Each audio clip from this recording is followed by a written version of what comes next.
wondering how I got into this mix. Hey, what's up everyone? This is Derrick Broze with the Conscious Resistance Network, and today we're going to talk about the latest pedophilia, sexual assault, sexual harassment news related to Hollywood and related to U.S. politicians. In the last week here in November, there's been just a huge amount of stories coming out, and really the last couple weeks, over the last month or so, we've seen since first with the Harvey Weinstein stories coming out and more people accusing him of sexual assault and harassment and things of that sort, and then the Me Too campaign, hashtag campaign, going viral across the internet, encouraging average people to speak up and talk about their issues and their experiences, as well as more people in Hollywood and elsewhere.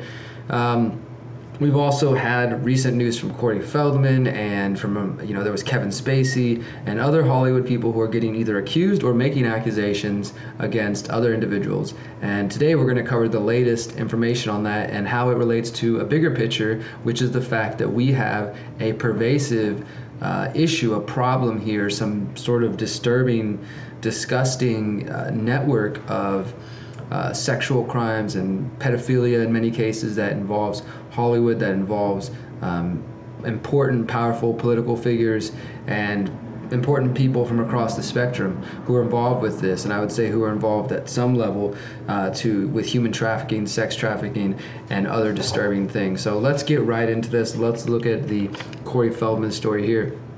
You can see this. He recently appeared 2 times on Dr. Oz to give interviews discussing his experiences and to start naming names. A couple weeks ago, I covered this in an article for Activist Post where Feldman, he announced his Truth campaign, and he basically put out a video saying he wanted to crowdfund $10 million to put out a really well-done Hollywood production to tell the full story of what happened to him and who are the people involved. And also he said to protect him and his family from threats and from dangers of speaking out about these people.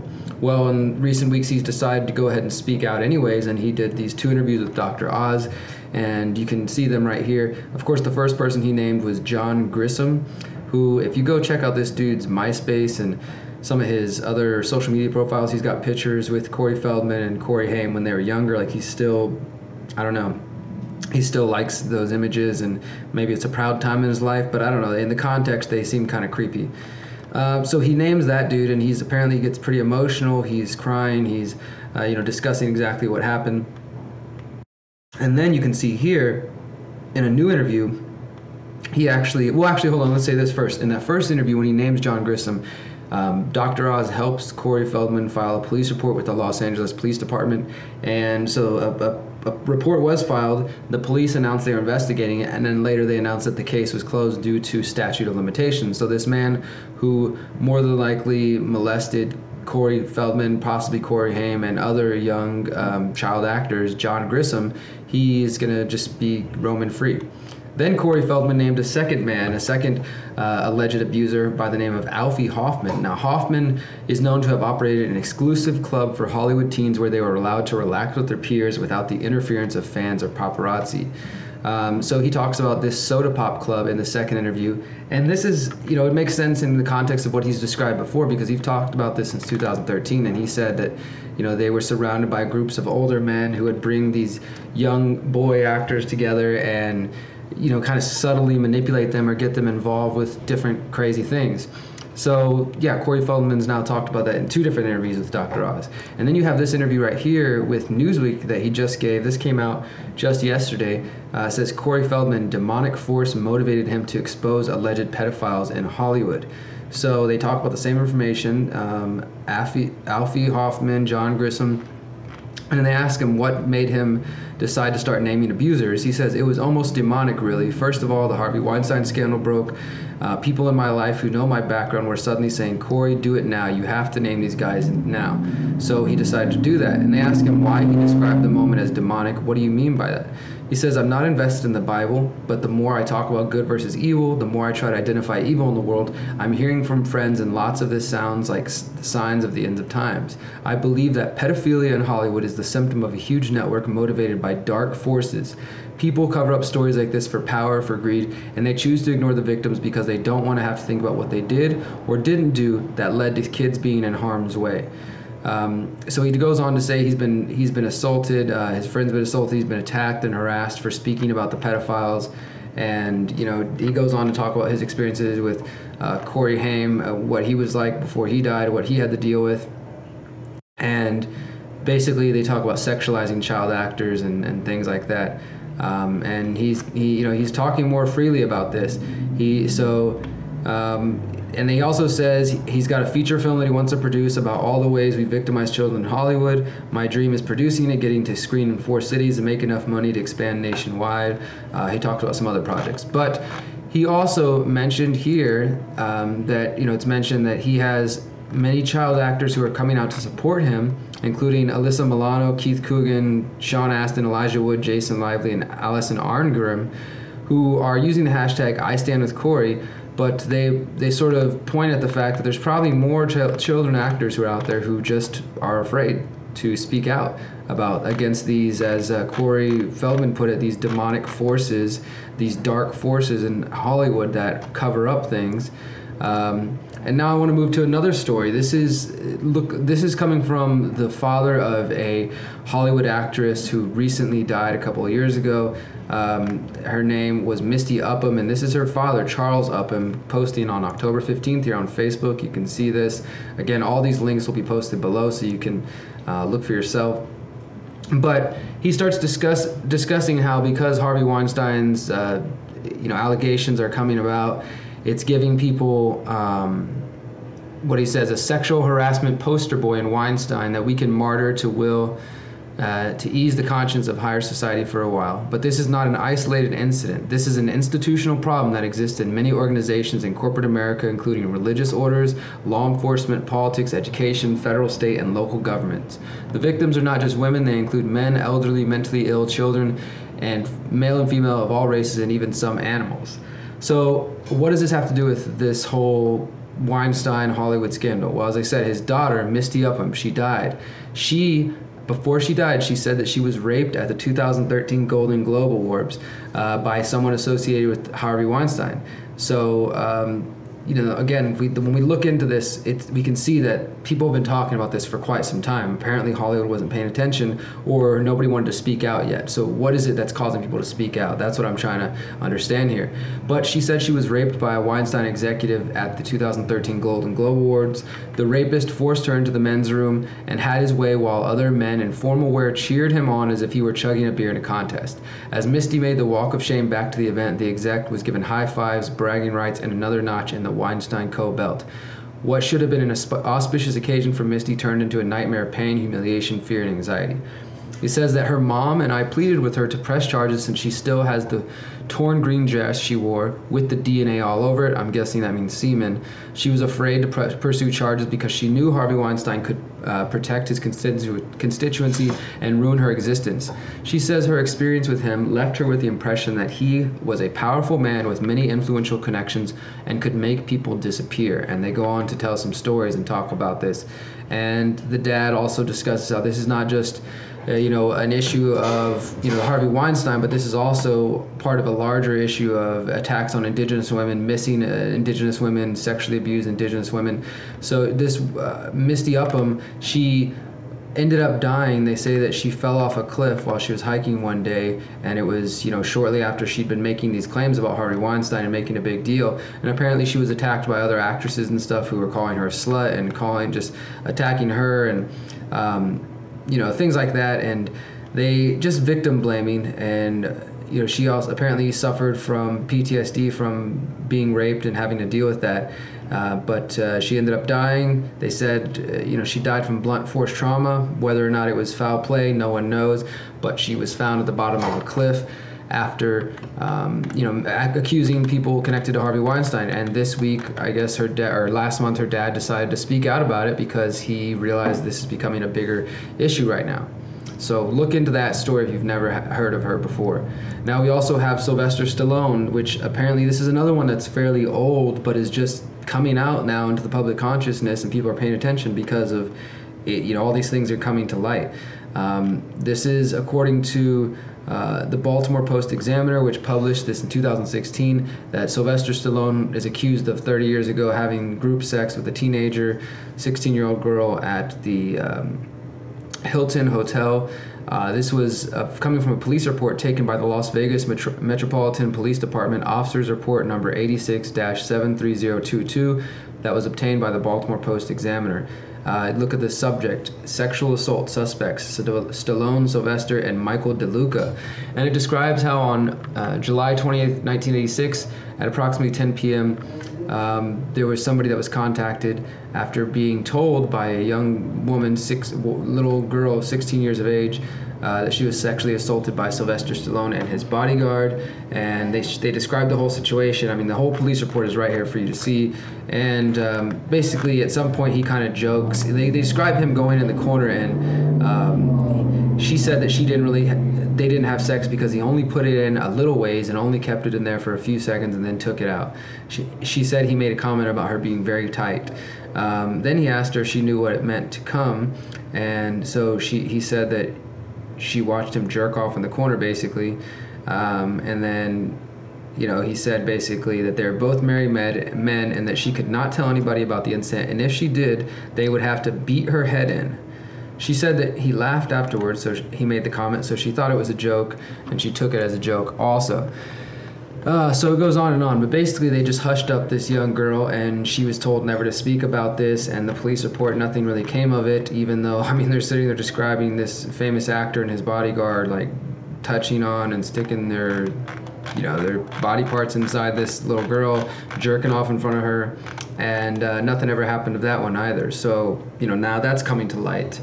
Rocky, he's not so innocent. Sorry, Rambo, not so innocent. But we have even more so that, we've been focusing on Hollywood now. We talked about Weinstein, Corey Feldman, Misty Upham, now Sylvester Stallone. Let's shift gears for a moment and talk about the political scene. In the last week or so, it's been, talked about Joe Biden, possibly former Vice President Joe Biden, potentially running as a Democratic presidential candidate in 2020 against Donald Trump. Now, we have this New York Times writer, Nicole Perlroth, who tweeted on Tuesday, in the past 24 hours, a new alt-right fake news meme has emerged of Biden as predator. How will Twitter handle? So first off, Nicole is trying to indicate that anybody who thinks that Joe Biden might be a predator is part of the alt-right and believes in fake news. I think we can go ahead and disprove that in just a moment. And then also Nicole is asking, how will Twitter handle this? So is she asking for censorship, or, I don't know, is she asking for them to ban people? We're not quite sure, but apparently she wants somebody to take responsibility and to hold others accountable for spreading this apparent fake news meme. So we just opened up Google, everyone's average search engine, and we type Joe Biden and children. And what do we get? Under images, we get a lot of really weird pictures of Joe Biden touching little girls and little kids. And here's kissing one on the head that looks very uncomfortable, pulling away. There he is rubbing on that one's head. He's kissing this one on the head right there. He's got his hands on this one's head. He's kissing this little boy in the face. I think this is his son, looking nervously, hugging him. And then you got all this one here, little kids, women, Hillary Clinton and others, and people just looking quite disturbed around Joe Biden. Here's the kiss again of the little girl, groping that little girl. It's just all over the place. This is not, just one or two pictures. This is quite a few of Joe Biden interacting with him. It's disturbing to say the least. And then you go to this article here, this report from Washington Times. It says, Roy Moore, how about Joe Biden? And it goes on here to list a few different examples of times Joe Biden's been creepy. And if you look right here, it says C-SPAN clip, another C-SPAN video, then another C-SPAN video, and another one. So, they give like 4 or 5 examples of C-SPAN clips showing Joe Biden grabbing a little girl's left arm, whispering uncomfortably close to her ear, standing behind another girl, maybe about 13, puts his hands on her shoulders, playing with her hair. He leans in for some quick whispers, then pulls another young teenage girl in red dress from the midst of what appears to be her parents and sets her directly by him. This is just like on and on. So this is And then when you start to look into it further, you can actually see that some of the Secret Service detail, there's a book out there by one of them describing how Joe Biden's known to just walk around in the nude, and he also is known by friends and associates to be kind of a creeper, and that they would keep their wives and daughters away from him because he was known to hit on them and just be a creep in general. So, you could say, oh, all right, well, that's just an isolated example, right? That's not happening everywhere. But then you get this story here where a congresswoman basically discussed this is interesting, that she discussed the fact that apparently $15 million has been paid out in the last decade, only in the last decade. You gotta think about that. Just in the last 10 years, $15 million has been paid out to silence sexual abuse victims of politicians. So what exactly does that mean? Well, we have Representative Jackie Speier of Democrat of California, who gave an interview to Meet the Press Daily with Chuck Todd on MSNBC, and she was asked about the process that sexual assault victims currently have to go through when they're making an accusation against, say, a politician. She said, "We really need to reform the entire Office of Compliance process. Right now, it takes about 90 days. And before actually going through the mediation, you have to sign a non-disclosure agreement, and then you are represented by counsel, but the harasser is represented by the House of Representatives General Counsel."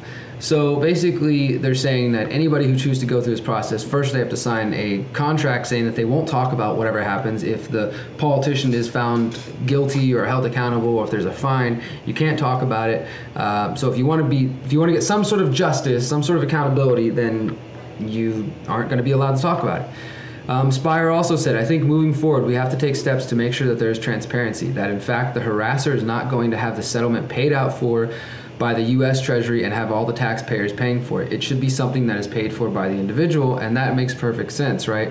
And then Chuck Todd asks, "If the taxpayers are involved, don't we have the right to know?" And she responds, "I think you do have the right to know, but right now, under this system, you don't have the right to know." She's a member of the House Intel Committee, and she basically added that the sum of those taxpayer-funded settlements are not small and has been building up over the last decade. "We do know there's about $15 million that has been paid out by the House on behalf of harassers in the last 10 to 15 years. And when she was asked for further details, she said she could not reveal how many members of Congress were involved or who they were because of heavy non-disclosure agreements surrounding all these cases. So think about that. It's possible, there's a complete possibility that Joe Biden is one of these cases, that his victims have come forth and accused him, and they've been silenced via these non-disclosure agreements. Maybe they got some small payout, but they're not allowed to talk about it. And that's problematic. The fact that that exists in the United States, that there's $15 million of taxpayer dollars being used to fund this fund to go towards paying off victims of sexual harassment and sexual abuse. And if you want to see the video, it's right here on YouTube on Jackie Speier on her YouTube channel. Congressman Speier talks about sexual harassment, and you can hear the full story of that. Now, that's pretty much where we're at with what's been going on with recent news related to pedophilia, sexual assault, sexual harassment in Hollywood and in the political scene.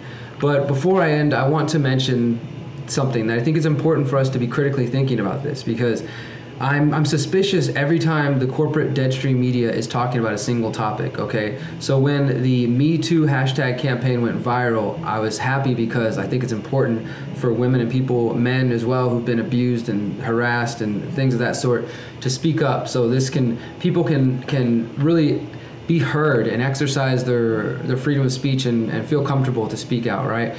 And also discourage the behavior from happening. But I was also questioning it because it was going so viral so quickly, and it was being pushed everywhere in the media. And then also the Harvey Weinstein thing. Well, anytime the media is talking about one particular person, we have to ask ourselves why. What are they not talking about, or what are they trying? Why do they want us to talk about this? Because if it was truly something that was going to reveal deep, dark secrets, the people that control the media, the people that are behind governments and that work in corporations and work within this state together, they can control and suppress information if they choose. And they've shown that time and time again. They can kill people, they can erase people, they can make things disappear if that's what they truly want. But they don't want that. They want people talking about Harvey Weinstein and the Me Too campaign. And part of it is a positive thing, because people are feeling they're feeling strong enough to come out and make accusations and speak up for themselves, and that's a good thing. I also think that we have to be careful in making sure that this doesn't just become a witch hunt where anybody who speaks out and says, oh, this is what happened, there's never any research or investigation, people just automatically jump to assuming that they must be telling the truth. And I'm not trying to demean any people who are, making accusations of anyone who've been molested or harassed or things of that sort. I'm not victim blaming, but I do think we need to actually consider these things and look into them and see what's factual, what's not. Now, as far as the fact that perhaps there's a reason the media wants us to think about this, I think we have to consider the possibility that Harvey Weinstein is a limited hangout. And what that means in intelligence terms is that it's an operation that is being hung out for the people, for us to see and for us to acknowledge in hopes that we see something or that we are distracted from other things, right? So they give up something, the intelligence agencies or whoever's behind the operation gives up something, maybe a Harvey Weinstein. Maybe Harvey Weinstein knew something. Maybe he was going to speak out publicly about people even higher up than him doing things even worse than what he's doing. Or perhaps they just thought it was time to cut him loose and, it was his time to be cut from the elite, and so he's no longer protected. Because again, if you start to look into the situation, you could see that people have known about this for some time. Now, there's a website that I check out periodically called Vigilant Citizen, and I don't necessarily believe everything that they talk about, but I do think that they do a lot of good work when it comes to symbolism and symbology. There's this article here called The Authorized Downfall of Harvey Weinstein that looks into the possibility here, that possibility that Harvey Weinstein, maybe his downfall now is again being done for some bigger purpose, or is happening for a reason. Because you go back as far as 2013 and you have people like Seth MacFarlane on the Oscars, not just some small obscure program, the Oscars, making a joke about Harvey Weinstein abusing actresses. Then you have this clip from 30 Rock where they make a joke about her turning down Harvey Weinstein's advances. And it goes on and on. You can see that Harvey Weinstein was a big donator to the Clintons and to Obama, and here's all the pictures with him with Hillary and with Bill and Chelsea and Bush, and Obama here. So he's very well connected to people. It's not like these people didn't know and wouldn't have heard about this, because now you have so many people coming out and accusing him. The list is so long. You can see here's a partial list of people who spoke out against this man and his advances and inappropriate things that he's done, because he's a powerful person. And as Misty Upham, the woman, the Native American woman who died by falling off a cliff, she said she was afraid to accuse even somebody connected to him because he was so powerful and they can make people disappear. So perhaps there's more to this, and it goes on, and I think this article is worth your time to look into. It talks about some deeper issues and how perhaps there's more than what we're seeing here at play. And just one thing I want to throw out there is we do know that Robert DeNiro and Weinstein were working on a new documentary about vaccines. Of course, Robert DeNiro had worked on the Vax documentary that was controversial and that was also censored by people around the country. And in this interview, Robert De Niro had said last year, I'm working on something else. Harvey Weinstein and I are working on doing a documentary, but I don't want to talk much about it because when I talk about it, something happens. But that's what we plan to try to do.